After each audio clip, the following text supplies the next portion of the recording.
There is a power within you that has likely been misunderstood, a force you may have misused, and a gift that, when redirected, holds the potential to completely transform your life.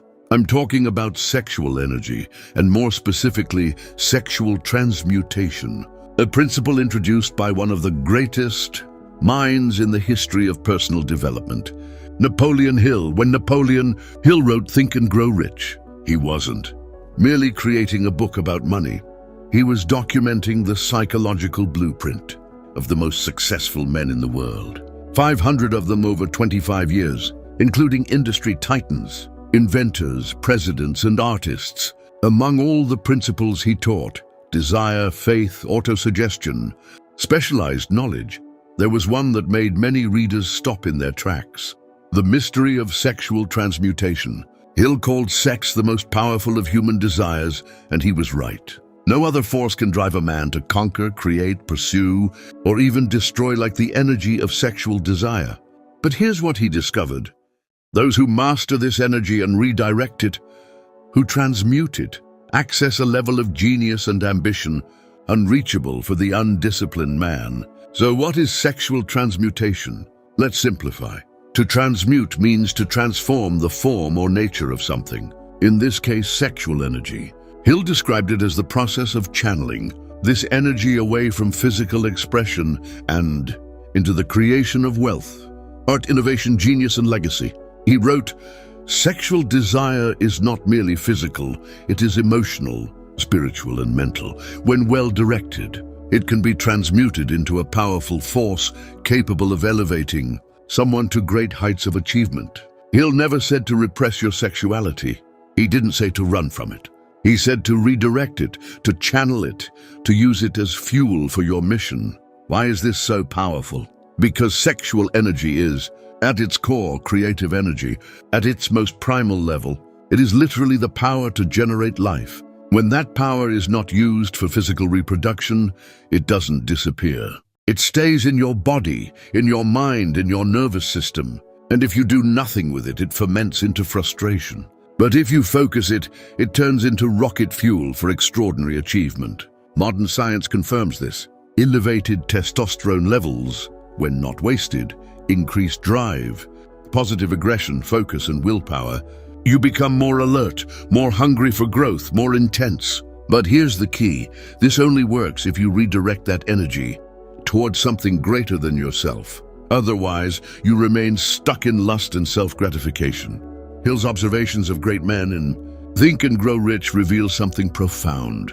The highest achieving men were those with highly developed sexual natures, men who had learned the art of transmuting their sexual energy into creative and productive outlets. He cites examples like Napoleon Bonaparte, who channeled his passion into war and empire building. George Washington, known for his intense discipline and loyalty. Thomas Edison, whose relentless invention process Hill attributed to sublimated sexual energy. Abraham Lincoln, who, according to Hill, had an intense sexual nature but directed his inner fire toward justice, vision, and purpose. In all these cases, these men were not free from sexual desire. They simply refused to be ruled by it. Let's be direct. Most men today are ruled by lust. Porn addiction is rampant. Instant gratification has become the norm. Discipline has become a joke. And we still wonder why so many men feel depressed, distracted, and empty. Napoleon Hill warned us, most men never learn to control their sexual impulses. When guided by that desire, they lose control of reason and act on impulse. He wasn't condemning sex, he was elevating it. He was saying, if you let this force run wild, it will destroy your life. But if you train it, tame it, transmute it, it becomes the engine of your destiny. So how do you practice sexual transmutation in modern life? Here's a practical guide to start turning this energy into something magnificent. First, semen retention. Build the pressure. This doesn't mean permanent abstinence. It means stopping the casual waste of energy. Every time you release without purpose, you lower your vitality, your focus, your testosterone, and your willpower. Try 30 days without pornography. Try 30 days of intentional discipline. Notice how your mind sharpens, how your body feels more alive. how your hunger for achievement grows. That pressure within you is your fuel. Second, redirect the energy. When desire arises, don't suppress it, redirect it. Use that wave of energy to work harder on your business. Train with more intensity. Study, build, create, plan. Speak boldly, walk with confidence. Lead with vision, not with temptation. Napoleon Hill wrote, "A man who has developed the art of transmuting sexual energy will find that this energy becomes the fuel for all of his accomplishments." Third, choose a higher purpose. Sexual energy needs a container. Without a mission, it will be wasted in indulgence. You have to give it direction. Ask yourself daily, what am I building that's greater than my next release? If your answer is vague, you'll remain trapped in the cycle of temporary pleasure and permanent regret. But if you're building something, a business, a brand, a legacy, then every act of discipline becomes sacred. Fourth, Napoleon Hill's final warning. Near the end of the chapter, he wrote, "Sexual energy is the creative energy of all geniuses. There never has been and never will be a great leader, builder, or thinker without sexual energy. This is not optional if you want to become great. It's a requirement, but here lies the choice. You can satisfy your desires and stay where you are, or you can transmute your energy and become something the world has never seen. The disciplined man will always outperform the distracted one." Fifth, master the fire. To every man hearing this, you are not weak for feeling desire. You are not shameful for seeking intimacy. You are powerful because you carry the most sacred force in the universe. But power without direction leads to destruction. Sexual transmutation is not just a technique. It is a philosophy, a lifestyle, a sacred choice to use your God-given energy to build, not waste. To lead, not lose yourself. To create a legacy, not merely release tension. Napoleon Hill gave us the blueprint. The rest is up to us. There is a hidden force within you, a drive so ancient and raw that it once determined the very survival of our species. And yet that same force, when redirected, it can create art, fuel ambition, build empires, and shape human history. Sigmund Freud, the father of psychoanalysis, gave this transformation a name, sublimation. And today, we're going to dive deep into what that means, how it works, and how you can use it to transform your own life.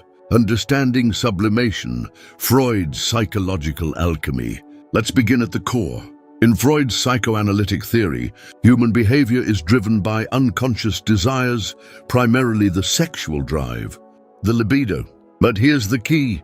For Freud, libido wasn't just about physical sex. It was life energy, a fundamental force behind our motivations, behaviors, and emotional patterns. However, society doesn't allow us to express this energy in its rawest form. If every human being acted on every impulse of lust, aggression, or domination, we would sink into chaos. So what happens to all that repressed desire? Freud answers, it doesn't disappear. It is redirected, channeled into socially accepted and often highly productive forms. This process is what Freud called sublimation, the transformation of raw, primitive instinctual energy into refined and elevated expression, such as art, science, leadership, innovation, or spirituality. In other words, sublimation is converting desire into discipline, lust into legacy, impulse into impact. Sublimation versus suppression, the essential difference. This is where many go wrong.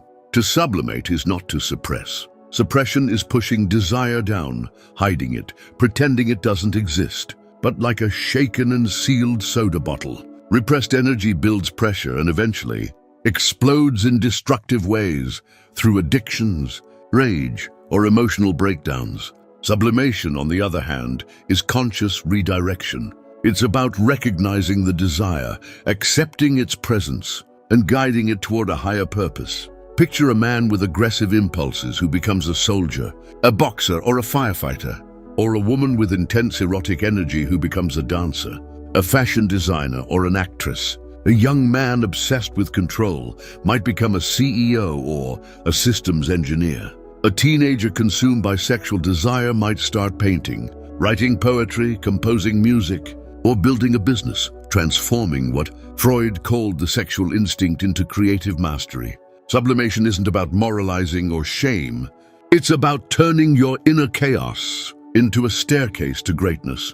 Freud believed that sublimation wasn't just an individual phenomenon. To him, it was the foundation of all civilization. In his work, Civilization and Its Discontents, he wrote, "Without sublimation, culture could not exist. Without the transformation of raw energy into elevated expression, there would be no symphonies, no cities, no literature, no science. Everything we call civilization, every great work, invention, system, and structure was born from the same primal force, channeled, refined, and transmuted. Think of the great artists, inventors, and thinkers of history.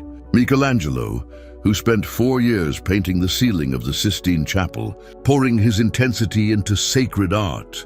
Nikola Tesla, celibate for most of his life, who channeled his energy to invent the future.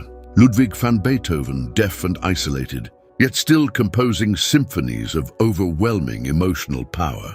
Freud himself, whose relentless exploration of the human mind forever changed how we understand ourselves. These were not men without passion. They were men who transcended passion, mastering and directing it towards something greater than themselves. Sublimation in the modern world matters now more than ever. In today's culture of hyperindulgence, we're taught, if you feel it, do it.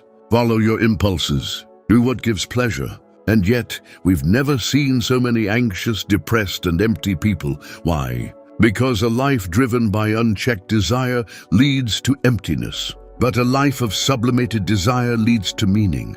Freud warned, when a society removes the pressure to sublimate, it regresses. Creativity dies, discipline evaporates, genius fades. Just look around. We're drowning in dopamine, endlessly scrolling, addicted to distractions, seeking constant validation, numbing our primal energy instead of forging it into power. If Freud were alive today, he wouldn't be surprised. He predicted it. But he would also remind us, the goal of life is not to kill desire, it's to elevate it. Let's make it practical. Sublimation is not a distant theory, it's a daily practice. A conscious choice you can make right now with whatever you're feeling. 1. Acknowledge the impulse. Do not suppress your desires.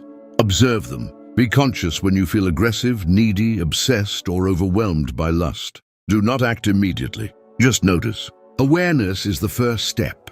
2. Create a higher channel. Give that energy a higher destination. Start writing. Build something with your own hands. Train with full focus at the gym. Learn a musical instrument. Bring that project or idea to life. Create a mental link. When I feel this desire, I go to this place. Turn instinct into creative expression or practical achievement.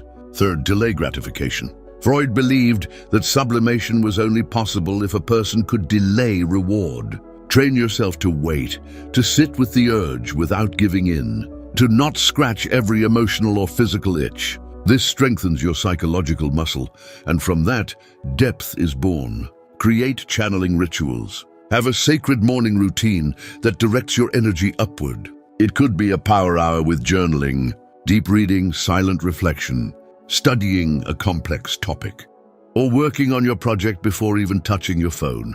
Each ritual becomes a valve through which your energy rises instead of being lost. 5. Elevate your environment. Surround yourself with symbols, art, music, and people who remind you of your higher nature.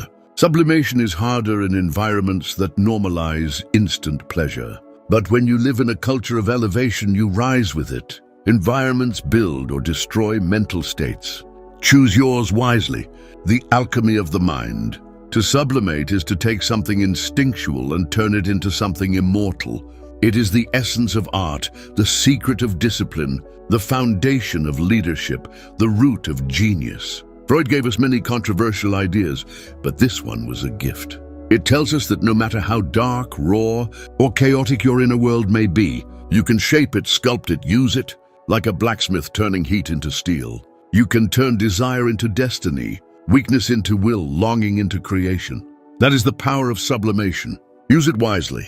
Remember this, within you there is a fire, a silent, yet fierce power.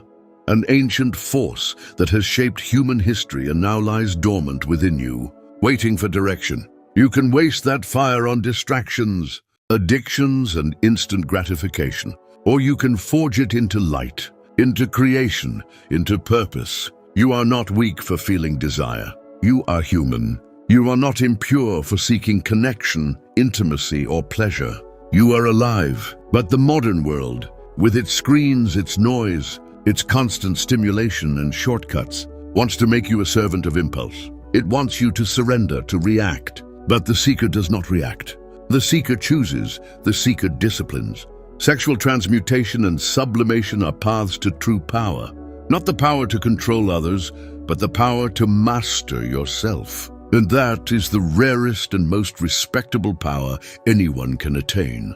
You were made for more than addictions, more than empty pleasure and constant regret.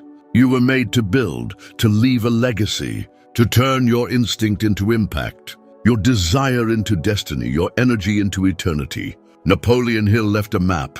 Freud revealed the alchemy. But walking the path, that's up to you. So I ask you, will you master the fire or will it master you? The disciplined seeker does not fear desire. He embraces it, he channels it, and with it, he lights the world. If you enjoyed the video, don't forget to subscribe to the channel. Thanks for watching.